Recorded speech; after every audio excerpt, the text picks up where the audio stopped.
നമസ്കാരം. മലയാളി വാർത്തയിലേക്ക് സ്വാഗതം. പോടാപുല്ലെ പോലീസെ കാക്കിയിട്ടൊരു ഗുണ്ടകളെ. മഴ നനഞ്ഞ് പോലീസിനെതിരെ തൊണ്ട പൊട്ടി മുദ്രാവാക്യം വിളിക്കാൻ നേതൃത്വം നൽകിയത് മറ്റാരുമല്ല, മുൻ DGPയും തിരുവനന്തപുരം കോർപ്പറേഷൻ ശാസ്തമംഗലം വാർഡ് കൗൺസിലറുമായ ആർ ശ്രീലേഖ ധരിച്ചിരുന്ന അതേ കാക്കിയെ നോക്കി തന്നെയാണ് ഇപ്പോൾ ഇത്തരത്തിലുള്ള മുദ്രാവാക്യം വിളിക്കുന്നത്. പിണറായിയുടെ തെമ്മാടികളെ, ഞങ്ങളിൽ ഒന്നിനെ തൊട്ടെന്നാൽ ഇവിടെ ഒരു പുല്ലും നടക്കൂല. കാക്കിക്കുള്ളിൽ പോലീസെങ്കിൽ നിയമം ഞങ്ങൾ പാലിക്കും. കാക്കിക്കുള്ളിൽ CPM എങ്കിൽ പോടാപുല്ലെ പോലീസെ, പിണറായിയുടെ പോലീസെ ഗോ ബാക്ക്. അങ്ങനെ നീണ്ടു പോലീസിനെതിരെയുള്ള മുദ്രാവാക്യം വിളി. മഴ പെയ്യുന്നുണ്ട്, പക്ഷെ അതൊന്നും തന്നെ വകവയ്ക്കാതെയാണ് ശ്രീലേഖയുടെ നേതൃത്വത്തിലുള്ള വനിതാ പ്രവർത്തകർ പോലീസിനെ നോക്കിക്കൊണ്ട് ഇത്തരത്തിലുള്ള മുദ്രാവാക്യം വിളിക്കുന്നത്. വട്ടിയൂർക്കാവ് പോലീസ് സ്റ്റേഷന് മുന്നിൽ മഹിളാ മോർച്ച പ്രവർത്തകരുടെ പ്രതിഷേധത്തിന് നേതൃത്വം നൽകിയാണ് ആർ ശ്രീലേഖ മഴ അവഗണിച്ച് മുദ്രാവാക്യം മുഴക്കിയത്.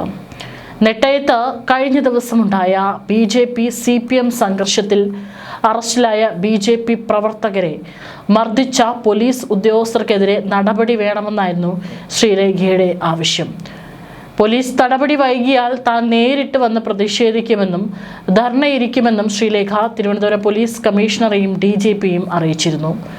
താൻ ഇപ്പോഴും പോലീസിന്റെ നന്മയിൽ വിശ്വസിക്കുന്നുവെന്നും അക്രമം തെരഞ്ഞെടുപ്പ് കാലത്തെ പോലീസിന്റെ അധപതനമാണെന്നും അവർ വിമർശിച്ചിരുന്നു. പിന്നാലെയാണ് പ്രതിഷേധവും വട്ടിയൂർക്കാവ് പോലീസ് സ്റ്റേഷൻ മാർച്ചും നടത്തിയത്.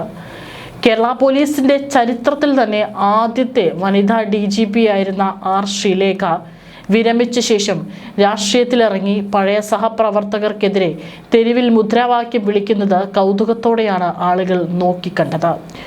തെരഞ്ഞെടുപ്പ് സമയത്ത് വട്ടിയൂർക്കാവ് പോലീസിന്റെയും അതുപോലെ SHO ബിബിന്റെയും ഭാഗത്തു നിന്ന് NDAക്ക് നേരെ ഏകപക്ഷീയവും ക്രൂരവുമായ നടപടികളാണ് ഉണ്ടായതെന്നും ആർ ശ്രീലേഖ ആരോപിച്ചിരുന്നു. വട്ടിയൂർക്കാവ് പോലീസ് ചില BJP പ്രവർത്തകരെയും സംഘപ്രവർത്തകരെയും തിരഞ്ഞു പിടിച്ച് അടിയന്തരാവസ്ഥ കാലഘട്ടം ഓർമ്മിപ്പിക്കുന്ന രീതിയിലുള്ള അതിക്രൂരമായ മർദ്ദനമുറകൾ നടത്തുകയാണ്.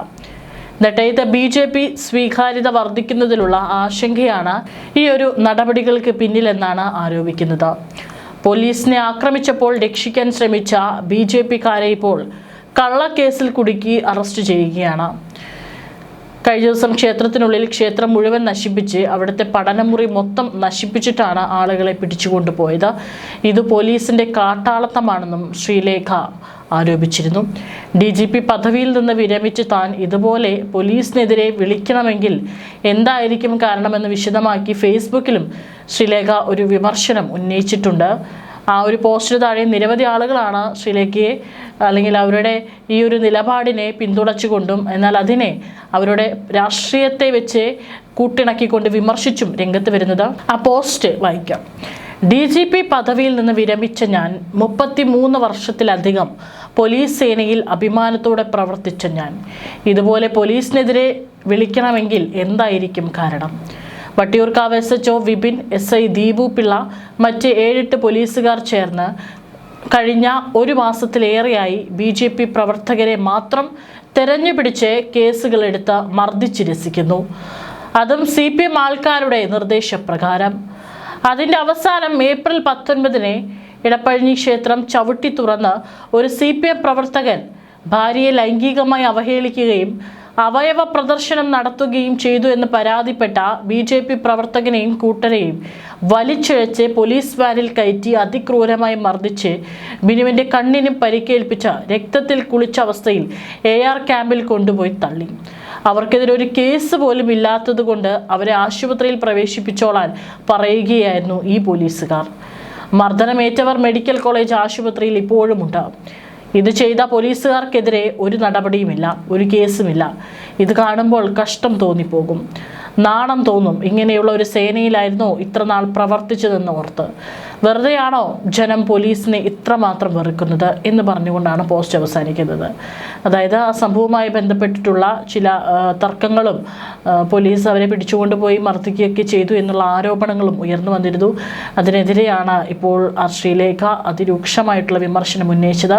താനും ഒരു കാലത്ത് അത് 33 വർഷം ധരിച്ചിരുന്ന യൂണിഫോമിനെതിരെ ഇത്തരത്തിൽ പറയണമെന്നുണ്ടെങ്കിൽ എന്തായിരിക്കും അങ്ങനെയുള്ള അതിന് പ്രേരിപ്പിച്ചിട്ടുള്ള ഘടകം എന്നുള്ളത് ഊഹിക്കാവുന്നതേ ഉള്ളൂ എന്ന് കൂടിയാണ് ശ്രീലേഖ പറഞ്ഞു വെക്കുന്നത്. ഏതായാലും പോസ്റ്റിന് താഴെ നിരവധി ആളുകളാണ് കമൻറ്റ് ചെയ്യുന്നത്. ചില കമൻറ്റുകൾ വായിക്കാം. കേരള പോലീസ് ഇപ്പോൾ അധംപതിച്ചിരിക്കുന്നു. എല്ലാവരുമല്ല, പോലീസ് ഗുണ്ടകളെ അതിൽ കയറ്റി ഈ തോന്നിവാസങ്ങളൊക്കെ ചെയ്യുന്നവർ ആരാണെന്ന് ജനങ്ങൾക്കറിയാം.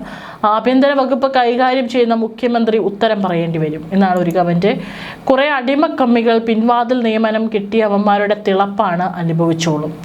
എന്നാലും പോലീസിനെതിരെ സമരം ചെയ്യാൻ ഒരു IPS ഓഫീസറെ തന്നെ കൊണ്ട് നിർത്തിയത് ശരിയായില്ല. മുദ്രാവാക്യം മാറ്റുക, കാക്കിയിട്ട കമ്മികളെ എന്നാക്കുക എന്നൊക്കെ പറഞ്ഞുകൊണ്ടാണ് വിമർശനം ഉന്നയിക്കുന്നത്. ഏതായാലും ഇത്തരത്തിലൊരു സംഭവം നടന്നിട്ടുണ്ടെങ്കിൽ അത് പോലീസിൻ്റെ ഭാഗത്ത് നിന്ന് ഏതെങ്കിലും തരത്തിലുള്ള ഗുരുതരമായിട്ടുള്ള ഒരു പിഴവ് തന്നെയാണ്. അതായത് രാഷ്ട്രീയം നോക്കിക്കൊണ്ട് നീതി നടപ്പാക്കേണ്ട പോലീസുകാർ ഇത്തരത്തിൽ ചെയ്തു കഴിഞ്ഞാൽ അത് വലിയ രീതിയിൽ ജനങ്ങളുടെ ഭാഗത്ത് നിന്നുള്ള വിമർശനങ്ങൾക്കും വഴിവെക്കും എന്നുള്ളത് സംശയമില്ല. ഏതായാലും വളരെ വേഗത്തിൽ അവർക്കെതിരെ നടപടി എടുത്തില്ലെങ്കിൽ ഇനി നേരിട്ടുള്ള സമരമായിരിക്കും നടത്താൻ പോവുക എന്നുള്ള മുന്നറിയിപ്പ് കൂടി ശ്രീലേഖ പറഞ്ഞു വെക്കുന്നുണ്ട്.